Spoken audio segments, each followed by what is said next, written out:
YouTube? We are back for another episode. We are getting ready to shoot Jarrods Bagger. The exciting part isn't that it's going house color black. The exciting part is that I'm using this ice pearl. This is the same stuff I've used on my Tahoe, on the roof of Baracho, on the roof of Jarrod's dually that used to be owned by Jeremy at Tray 5. And just basically I've done this for probably about 12 or so years now, maybe a little longer than I've been using ice pearl instead of flake.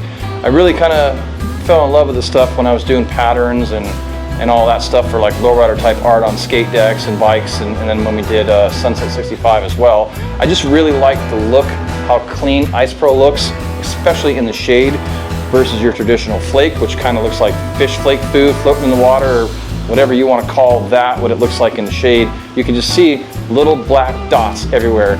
It just doesn't look good. In the sun, it looks incredible, it looks amazing. But that look in the shade just doesn't do it for me. And then on top of that, you bury this with 5 coats of clear, come in the next day, it sucks back. It looks like a fruit roll up. You wet sand it, you buff it, you hope you don't sand through any of this stuff, because you sand through it, it's gonna turn chrome. And then you're repainting or you're leaving it. With this stuff here, 2 coats, it's covered easily. You lay down 5 coats over the top of this stuff and sand and buff it like glass, it looks incredible. This stuff here, 2-3 coats is a really, really good amount, looks great. 4 or 5 coats, 6 coats like I like, it's just insane. The amount of dance you get out of this ice pearl is incredible, and how much it actually dances for as small as it is in the sun is actually pretty cool. So if you're thinking about doing some kind of flake or pearl, look into the ice pearls. They have a whole bunch of different colors. You can look them up online. They're not cheap, but definitely worth the flash you get from this stuff.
So behind me we have Tim Martinez's truck. It's all ready for paint, and before we paint it, we are going to mount these 2015 to 2021 Mustang mirrors. They came from a company called Vanetta Fabrication. It's VANNATTA Fabrication. So they take a 15 to 21 Mustang mirror, they cut it to fit the contour of the door, and they give us 2 brackets per side. There's a bracket on the inside that's the exact mirror of this one. It just doesn't have this lip. It's just completely flat. So that way when the bolts go through, there's a plate on the inside. This hole is for your wiring, so the wires go through, and then there's a plug that plugs on the inside, and then there's a turn signal in this mirror. But they basically show how it goes. Maybe I should drill that hole a little bigger. This bracket has a lip inside here that fits into a groove in the mirror. So it lines it up nicely. So these mirrors come like unfinished, so you can make them fit how you want. So my next objective is to take this bracket off, and because this is plastic and this is steel, I'm going to use 3M's panel bond, and I'm going to fill all of this and glue it solid, and I'm going to tape, oh there goes the air compressor. I'm going to tape around this, and I'm going to let the panel bond squeeze out between the seams over to the plastic, and then I'm going to sand all the panel bond back, and then we will end up painting this part of the mirror. And I have it all taped up to keep it nice, but there's a big plastic mirror cap here that's going to get color matched to the truck. So yeah, never done this before, but they had a lot of instructions on the website, and it's pretty straightforward. Before I panel bond this plate, these right here are through bolts. There's nuts on the inside. I'm going to tack weld these to the plate. I probably could get away with panel bonding them, but in case there's a little bit too much force, it could break the panel bond. So I'm just going to tack those and then panel bond it. All right, so we have some maintenance to do on the booth this morning, and once we get the booth all cleaned up, it'll be time to get Tim's bed in the booth.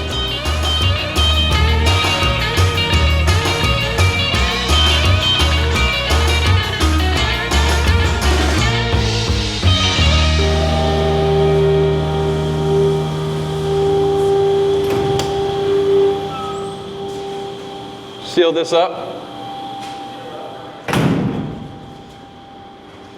All right, Tim, we got your bed in the booth.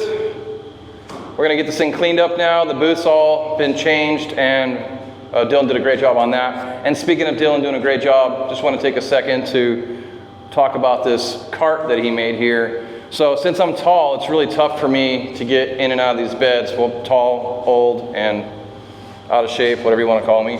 But with this, I'm able to get in here pretty easy, pretty quick. So thanks, Dylan, for making this awesome cart. One of the many things we have to do around here when we're setting up for paint, and this is all stuff that never gets billed to the customer, nor do they usually ever know we're doing it, but there's always a ton of man hours and setup, making brackets, making carts, whatever it is that we have to do to be able to paint each individual vehicle. I know we do a lot of these C10s here, so you're probably like, well, you must have a ton of those carts laying around there, but the problem with this truck here is that it is fully molded. It has these storage bins here that Dylan's mentioned in previous videos. There's not enough room in here to put a regular cart.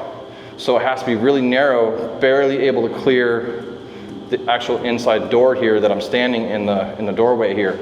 And in order to do that, we had to custom make a cart because we can't put the cart on these storage bin pockets in fear of maybe it pushing up on the bed and damaging, cracking filler, or anything like that. So we had to make a custom cart for this actual bed. But I'm sure we'll find use for it down the road. So it's one of those things where it costs you $300-400 to make a cart. You just suck it up and do it, put it with the rest of the carts, and one day use it again.